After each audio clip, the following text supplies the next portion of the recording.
Hello students, welcome to my channel. मैं आलोक सिंह। आज मैं आपके लिए जो टॉपिक लेकर आया हूँ वो उसका नाम है reamer-timer reaction and Kolbe reaction. ये दोनों ही टॉपिक फिनॉल का एक इम्पॉर्टेंट पार्ट है, या ये बोलिए फिनॉल का एक केमिकल प्रॉपर्टीज शो करता है।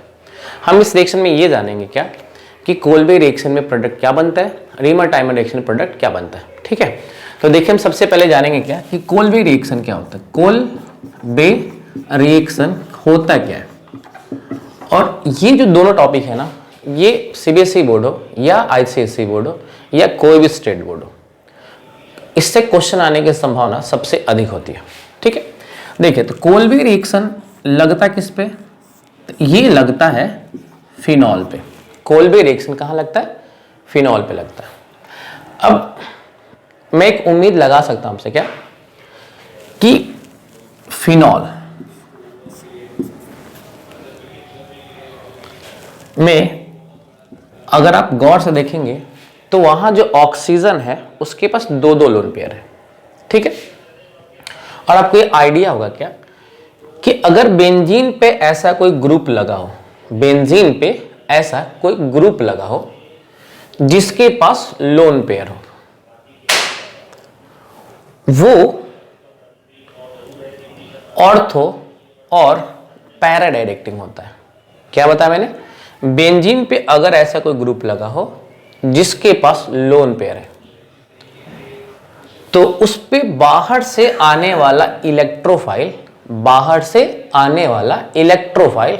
ऑर्थो और पैरा पे जाता है। अब आपके मन में सवाल है कि सर ऑर्थो और पैरा पर ही क्यों जाएगा, मेटा पे क्यों नहीं जाएगा? ठीक है, चलो मैं एक बात और बता दूं, शायद कुछ लोग ये ना पता सर ऑर्थो पैरा मेटा क्या है, तो मैं भी वो बता देता हूं। देखिए, जब बेंजीन पे कोई चीज जुड़ जाता है, ये बेंजीन है, जब बेंजीन पर कोई भी चीज जुड़ जाता है तो जुड़ने के बाद उसके अगल बगल वाले पोजीशन को हम लोग ऑर्थो कहते हैं। क्या कहते हैं? ऑर्थो कहते हैं। उसके बाद वाले पोजीशन को हम लोग मेटा कहते हैं, और आमने सामने वाले पोजीशन को हम लोग पैरा कहते हैं। ठीक है, अब वापस टॉपिक पे आते हैं। हम क्या बोले कि बेंजीन पे अगर ऐसा कोई ग्रुप जुड़ा हो जिसके पास लोन पेयर हो, ठीक है, तो इस लोन पेयर का जो रेजोनेंस है, अब रेजोनेंस इफेक्ट दो प्रकार के होते हैं, plus are effect and minus are effect. ठीक है, इसके लिए मैं अलग वीडियो में आपको बता दूंगा, वहां से देख लीजिएगा कि प्लस आर इफेक्ट क्या होता है और माइनस आर इफेक्ट क्या होता है। फिलहाल इतना समझेंगे क्या कि प्लस आर इफेक्ट की वजह से electron density, plus are effect के वजह से इलेक्ट्रॉन डेंसिटी ऑर्थो और पैरा पर दिखता है। कौन से इफेक्ट की वजह से? प्लस आर इफेक्ट की वजह से इलेक्ट्रॉन डेंसिटी ऑर्थो और पैरा पर दिखता है। और मुझे ये भी पता है कि आपको एक ज्ञान होगा क्या कि सर ऑर्थो और पैरा में जो प्रोडक्ट स्टेबल ज्यादा होगा, वो पैरा पर जाकर के होगा, ऑर्थो पे स्टेबल कम होगा। ठीक, लेकिन कोल्बे रिएक्शन में जो प्रोडक्ट बनता है वो ऑर्थो पे बनता है। कहां बनता है? ऑर्थो बनता है। मैं वापस बता रहा हूं कि बेंजीन पे कोई एक ऐसा ग्रुप लगा हो जिसके पास लोन पेयर है, उसका प्लस आर इफेक्ट की वजह से इलेक्ट्रॉन डेंसिटी ऑर्थो और पैरा पे बढ़ जाता है। इसीलिए जब बाहर से कोई इलेक्ट्रोफाइल आता है तो ऑर्थो और पैरा पर ही जाता है, मेटा पे नहीं जाता। ठीक है, बट ये भी नॉलेज आपको होना चाहिए या होगा भी कि जो प्रोडक्ट पैरा पे बनता है वो मेजर होता है, और जो प्रोडक्ट ऑर्थो बनता है वो माइनर होता है। ठीक है, तो चलिए हम ये जानेंगे क्या कि कोल्बे रिएक्शन में ऑर्थो वाला प्रोडक्ट ही क्यों बनता है, पैरा वाला प्रोडक्ट क्यों नहीं बनता। ठीक है, तो इतना तो आपको आइडिया लग गया कि अगर बेंजीन पे कोई ग्रुप लगा हो तो ऑर्थो पैरा डायरेक्टिंग होगा फॉर इलेक्ट्रोफाइल। अब हम यहाँ देखते हैं क्या कि ये रिएक्शन कर कैसे रहा। तो बाबू पहले हम इस पे रिएक्शन करते हैं किसका? NaOH का। किसका रिएक्शन करते हैं? NaOH का। ठीक है, इसको पहले वाटर में ऐड करेंगे तो क्या बोलेंगे? Aqueous NaOH। तो यहां होगा क्या कि फिनॉल जो है वहां का H रिप्लेस हो जाएगा और यहां Na आ जाएगा। अब ये कैसे होगा, थोड़ा सा सिंपली समझाएंगे क्या। NaOH में Na वाला पार्ट जो होता है वो प्लस होता है और OH वाला पार्ट जो होता है माइनस होता है। ठीक है, और आप सबको पता होगा कि फिनॉल एक एसिडिक कैरेक्टर शो करता है। अब एसिडिक कैरेक्टर शो करने का मतलब क्या रिलीज करेगा? H plus. इट मीन्स इसमें ये वाला जो पार्ट होगा H वाला वो पॉजिटिव पार्ट है, और ये वाला जो पार्ट होगा, मैं यहां से दिखा दे रहा हूं, ये वाला जो पार्ट है पॉजिटिव पार्ट है। कौन सा? H वाला पार्ट। और O वाला जो पार्ट है आपका वो निगेटिव पार्ट है। ठीक है, तो अब बेसिक सा सिंपल बात पता चल गया क्या, कि माइनस वाले चीज पे कौन जाएगा? प्लस जाएगा, और प्लस वाले के साथ कौन जाएगा? माइनस। यानी बाहर क्या निकल जाएगा बताओ? H2 आपका बाहर निकल जाएगा। तो ये था फिनॉल, ये था फिनॉल। लेकिन यहां जो प्रोडक्ट बना उसका नाम है सोडियम फिनॉक्साइड, फिन ऑक्साइड। अब मैं थोड़ा आपसे पहले बताया था क्या कि अगर फिनॉल पे कोई इलेक्ट्रोफाइल आएगा तो पैरा पे अपने आप को ज्यादा स्टेबल समझता है। कहां समझता है? पैरा पर अपने आप को ज्यादा स्टेबल समझता है। लेकिन कोल्बे और रीमर टाइमन एक ऐसे साइंटिस्ट थे जो मन में ठान लिए थे ना कि हम पैरा पर प्रोडक्ट बनाने ही नहीं देंगे, हम प्रोडक्ट बनाएंगे ऑर्थोपडी बनाएंगे। कहां बनाएंगे? प्रोडक्ट अगर हम बनाएंगे तो ऑर्थोपडी बनाएंगे। मतलब चैलेंजिंग काम ये कर रहे थे क्या?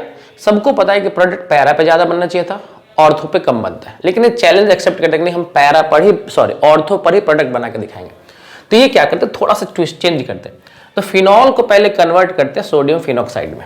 ठीक है, इसके बाद अब जो सोडियम फिनॉक्साइड है ना, मतलब सोडियम फिनॉक्साइड ऑर्थो वाले केस में ज्यादा रिएक्टिव होता है, ऐसा देखा गया है। प्रैक्टिकली ऐसा देखा गया क्या कि अगर बेंजीन के ऊपर सोडियम के ऑक्सीजन के साथ सोडियम आ जाए, यानी H के जगह पर सोडियम आ जाए, तो ये जो होता है ऑर्थो डायरेक्टिंग ज्यादा होता है, ऐसा देखा गया। क्या इसका मतलब क्या है कि इसका जो ऑर्थो की जो रिएक्टिविटी है बढ़ जाती है।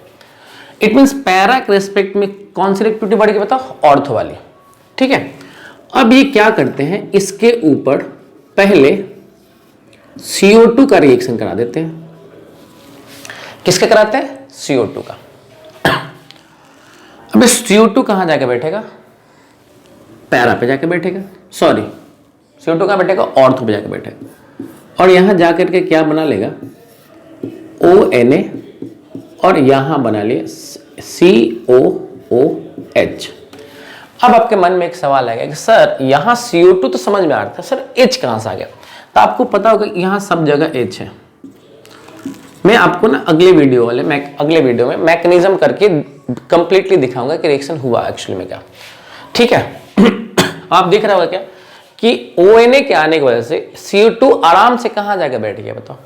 ऑर्थो वाले पोजीशन पे। अब Na का तो काम हो गया है। किसका काम हो चुका है? Na का काम हो चुका है। Na सिर्फ क्यों आया था बताओ? पता चला क्यों आया था?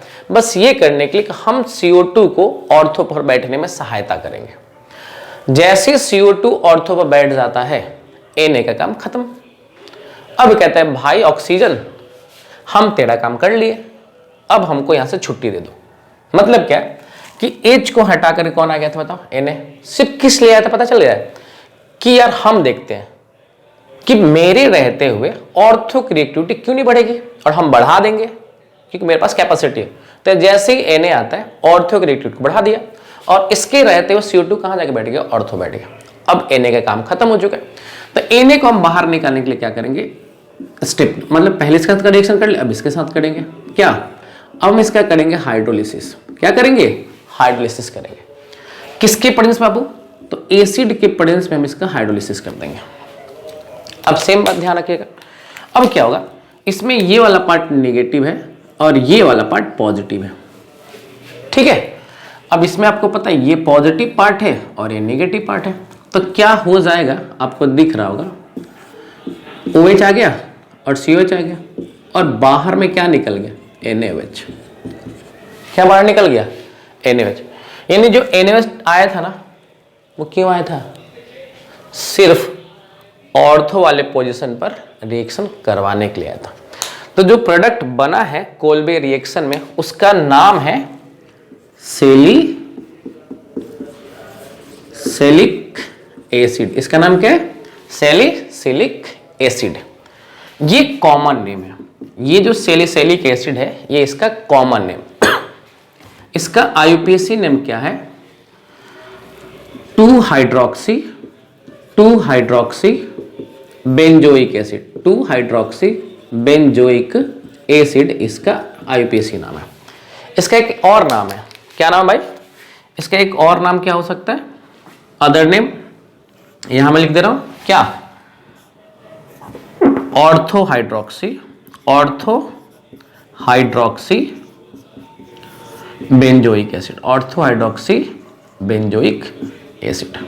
ठीक है, तो ये 3 नाम है किसका, इस कंपाउंड का। क्या नाम पहला, सेलिसाइक्लिक एसिड, दूसरा 2 हाइड्रोक्सी बेंजोइक एसिड, या वो मतलब ऑर्थो हाइड्रोक्सी बेंजोइक एसिड। ये इनका नाम है। आई होप आपको समझ में आ रहा है। लेकिन आपको एग्जाम में इतना लंबा प्रोसेस करने की आवश्यकता है ही नहीं। ये तो आपको थोड़ा समझाने के लिए था कि हुआ कैसे और क्या हुआ है।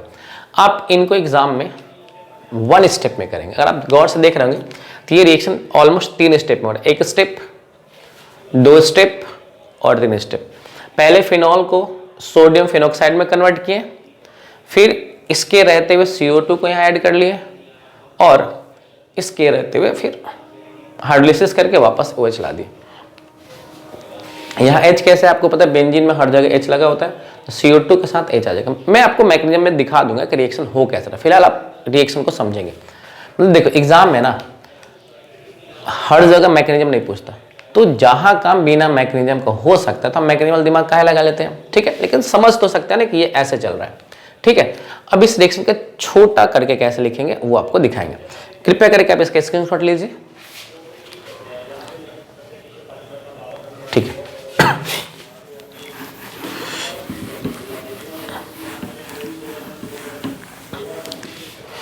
देखिए सबसे पहले तो हमें इस पे रिएक्शन तो पक्का किसका करना है, पहले NaOH का तो कर ही देना है भाई साहब। तो क्या हो जाएगा, तो क्या होगा, यहां ONA आ जाएगा ना। अब इस पे क्या करना है, आपको तो पता चल गया था कि पहले रिएक्शन करेंगे CO2 का। किसका रिएक्शन करेंगे, CO2 का करेंगे। उसके बाद किसका, अब उसके बाद हम इसका क्या कर लेंगे, हाइड्रोलिसिस कर लेंगे। ठीक है, बस एग्जाम में आपको यही तक लिखना है। ठीक है, उसके बाद आप क्या करेंगे, यहां पर चुप करके जैसे मैंने बताया है, यहां पर आप OH लगा दीजिएगा और यहां पर COH लगा दीजिएगा। बन गया प्रोडक्ट। इससे भी छोटा करना है, इससे भी छोटा लिखने का मन कर रहा है तो लो भाई और छोटा कर लो, और छोटा कर लो। ये भी सही है, इसके पहले वाला भी सही था, और छोटा कर देना तो ये भी सही कहलाएगा, ये भी आपका सही हो जाएगा। देखिए क्या करिएगा, ऐसे करके तो पहले NaOH का रिएक्शन कर लीजिएगा और तब जाकर के CO2 का रिएक्शन करिएगा। ठीक है, इसको स्टेप 1 मान लीजिएगा, स्टेप 2 हाइड्रोलिसिस कर लीजिएगा।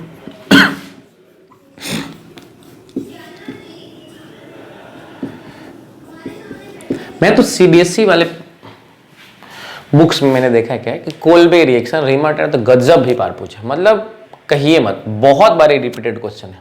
ठीक है, तो हाँ सॉरी यहाँ छूट गया क्या, फिनॉल। फिनॉल से अच्छा एग्जाम पता है कभी कभी क्या पूछता है, इतना लिख देता है, पूछता है कौन सा रिएक्शन है बताओ। मतलब पूरा रिएक्शन लिख करके आपसे पूछ के कौन सा रिएक्शन है, तो सिंपल बोल सकते हैं कोल्बे रिएक्शन है। ठीक है, कभी कभी इतना लिख देगा ये वाला पार्ट, बोलेगा कंप्लीट द रिएक्शन तो भी हो जाएगा। ठीक है, तो फिनॉल से क्या नाम है इसका, सेलिक एसिड कैसे बनाएंगे आपको मैंने बता रखा है। ठीक है, आई होप थोड़ा सा लेंदी बता दिया, थोड़ा सा छोटा बता दिया और सबसे छोटा बता दिया। तो जो आपको इजी लगे एग्जाम में उसको लिख लीजिएगा। ठीक है, आप इसका स्क्रीनशॉट लीजिए। इसके बाद आपको हम पढ़ाएंगे रीमर-टाइमर रिएक्शन कैसे होता है। चलिए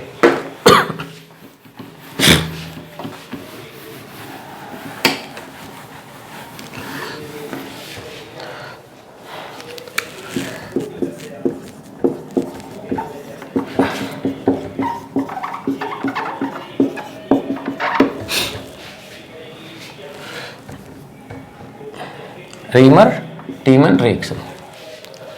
ठीक है,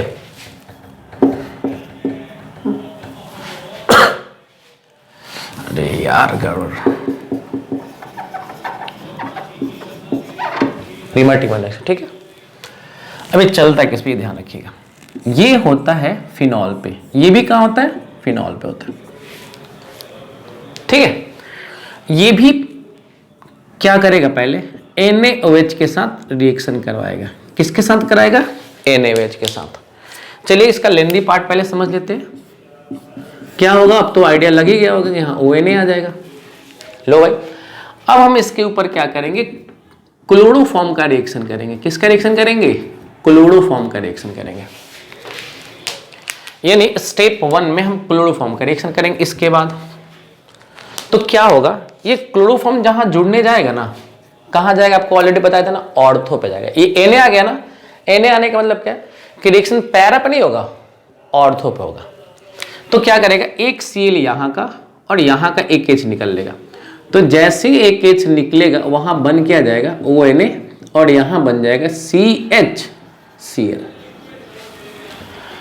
क्या बन जाएगा? CHCl। ठीक है। अब आप इसका क्या कर दीजिए, अगले स्टेप में इसका कर दीजिए हाइड्रोलिसिस। क्या कर लीजिए? हाइड्रोलिसिस कर लीजिए। हम हाइड्रोलिसिस करने के लिए 3 मोल वाटर कर लेंगे। कितना मोल लेंगे? 3 मोल H+ के प्रेजेंस में लेंगे। ठीक है। आपके मन में आएगा सर आप 3 मोल ही क्यों लिए? 2 मोल से भी काम हो सकता था, 1 मोल से नहीं, 3 मोल लेना पड़ेगा। कैसे? इसमें ये वाला पार्ट माइनस है और ये वाला पार्ट प्लस है। अब बारीकी समझिएगा ना, आंसर आपको एकदम 1 मिनट में समझ में आ जाएगा। अब बताइए, इसमें ये वाला पार्ट माइनस है, ये वाला पार्ट प्लस है। एक तो आंसर आ गया होगा कि उल्टा हो गया भाई साहब, सॉरी, ये वाला पार्ट माइनस है और ये वाला पार्ट प्लस है। ठीक है। अब इसमें क्या है, कार्बन और क्लोरीन में ज्यादा इलेक्ट्रोनेगेटिव कौन है? क्लोरीन। तो यहां माइनस आएगा, यहां प्लस आएगा। ठीक, नीचे भी वही हालचाल है, यहां माइनस आएगा और यहां प्लस आएगा। अब मुझे बताने की ज्यादा आवश्यकता नहीं पड़ेगा कि अब यहां पे होने वाला क्या है। यहां क्या होने वाला है बताओ? माइनस के जगह पे प्लस आ जाएगा। तो जैसे ही प्लस आएगा तो यहां हो जाएगा फिनोल। यहां तो सर समझ में आएगा, बहुत बढ़िया। तो यहां क्या आएगा बताइए? यहां आ जाएगा OH, क्योंकि प्लस के पास कौन आएगा? माइनस आएगा। और फिर एक और OH आ जाएगा। फिर बाहर क्या निकलेगा? बाहर निकलेगा 2HCl। क्या बाहर निकलेगा? 2HCl यहां पे बाहर निकलेगा। 2HCl यहां पे बाहर निकल रहा है। 2HCl यहां पे बाहर निकल रहा है। ठीक है। और भी कर देगा थोड़ा सा और डीपली। आप यहां से तोड़ लीजिए ना, यहां से आप तोड़ लीजिएगा, यहां से आप तोड़ लीजिएगा। ठीक है। किधर कौन आएगा? अब वहां लिखेंगे तो थोड़ा सा गंदा दिखेगा, इसलिए हम साफ साफ लिख रहे हैं। अब इतने यार समझदार, अब 12th में तो प्लस के पास कौन चल जाएगा? माइनस। अब आप गौर से देख रहे होंगे तीनों चीज। और बाहर एक चीज और निकल रहा है, क्या? NaOH। और बाहर क्या निकल रहा है? NaOH बाहर निकल रहा है। अब हमको एक बात और आपको बताना है, क्या कि कभी भी किसी भी सूरत में एक कार्बन पर 2 OH नहीं आता है। कभी भी एक कार्बन पर 2 OH नहीं आता। अगर आ गया तो भाई साहब वो हो जाता है अनस्टेबल। क्या हो जाता है? अनस्टेबल हो जाता है। सर अगर अनस्टेबल होगा तो क्या होगा? तो होता क्या है कि एक जगह से OH और एक जगह से H बाहर निकल लेता है। यानी बाहर क्या निकल लेगा? H2O।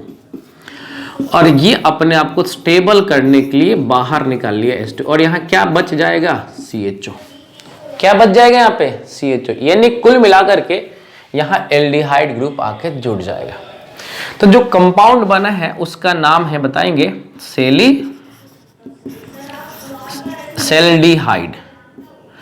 सेल्डिहाइड। क्या नाम है इसका? सेल्डिहाइड नाम है। ये कॉमन नेम है। इसका IUPAC नेम क्या है बताओ? 2-हाइड्रोक्सी बेंजल्डिहाइड। ठीक है। इसका एक और नाम क्या हो सकता? ऑर्थोहाइड्रोक्सी बेंजल्डिहाइड। तो जैसा कि आपको एक आइडिया लग गया क्या कि कोल्बे रिएक्शन में ऑर्थो वाले पोजीशन पे कार्बोक्सिलिक ग्रुप आता है, तो वैसे ही रीमर टाइमन रिएक्शन में एल्डिहाइड ग्रुप आता है। अब फिर आपको लग रहा है सर ये तो लेंदी हो गया सर, बहुत ज्यादा बड़ा हो गया, कैसे लिखेंगे? याद करना मुश्किल है। घबराइए मत, हम इसका एक छोटा सा एक लाइन में बताएंगे। कितने स्टेप फिलहाल दिख रहा है? एक स्टेप, इससे ये बनेगा, फिर इस पे क्लोरोफॉर्म का रिएक्शन करेंगे तो ये बनेगा, इसका हाइड्रोलिसिस करेंगे तो ये बनेगा। अब ये तो अनस्टेबल होता है, फिर ये बाहर H2O निकाल के एल्डिहाइड में चला जाएगा, ठीक है ना। तो इतना लंबा चौड़ा आपको एग्जाम में वैसे भी नहीं करना, ये तो बस आपको समझाने के लिए था कि इतना लंबा चौड़ा समझ लीजिए कि एक्चुअली में हो कैसे रहा, कैसे हो रहा, थोड़ा बहुत आपको आइडिया मिल गया होगा। ज्यादा डीपली मैकेनिज्म वाले केस में आ जाएगा, ठीक है। तो पहले आप इसके स्क्रीनशॉट लीजिए, ले लिए। चलिए हम इसका छोटा वाला भाग पढ़ते हैं। छोटा वाला भाग क्या है? पहले तो यही करेंगे जैसे आपको दिख रहा है, तो क्या हो जाएगा बताओ? तो क्या हो जाएगा, तो क्या हो जाएगा, ये हो जाएगा। अब इसके ऊपर पहले किसका रिएक्शन कर लीजिएगा बाबू? क्लोरोफॉर्म का कर लीजिएगा।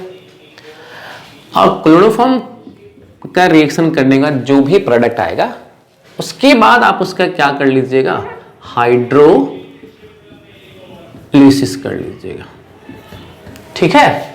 मैंने डीपली बता रखा कैसे करेगा, और आपका डायरेक्ट आंसर ये आ जाएगा।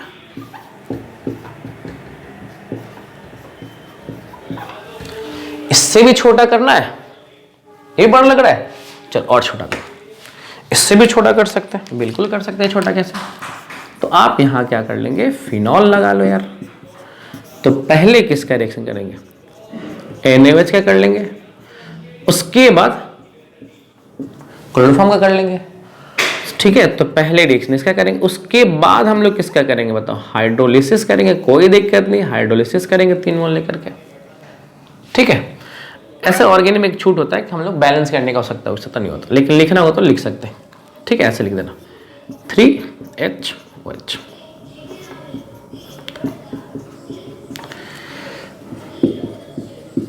ठीक है।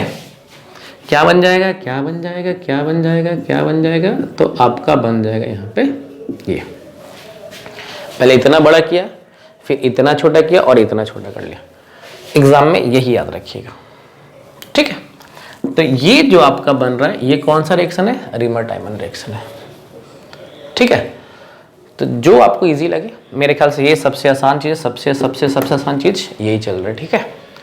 आई होप आपको समझ में आ गया होगा। इसका स्क्रीनशॉट लीजिए। अब मैं फिर दोनों को एक साथ लेकर के बता दूं कि क्या फंडामेंटल चीज अलग अलग है। ले लीजिए स्क्रीनशॉट, ले चलिए।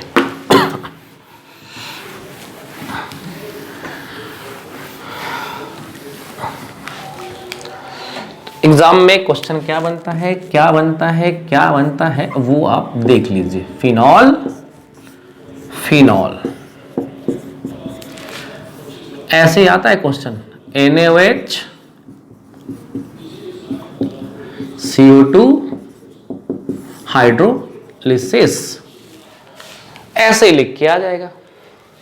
या ये क्वेश्चन आएगा NaOH क्लोरोफॉर्म और इसका हाइड्रोलिसिस, क्या प्रोडक्ट बनेगा? आप मिलाइए ऊपर नीचे वाले को।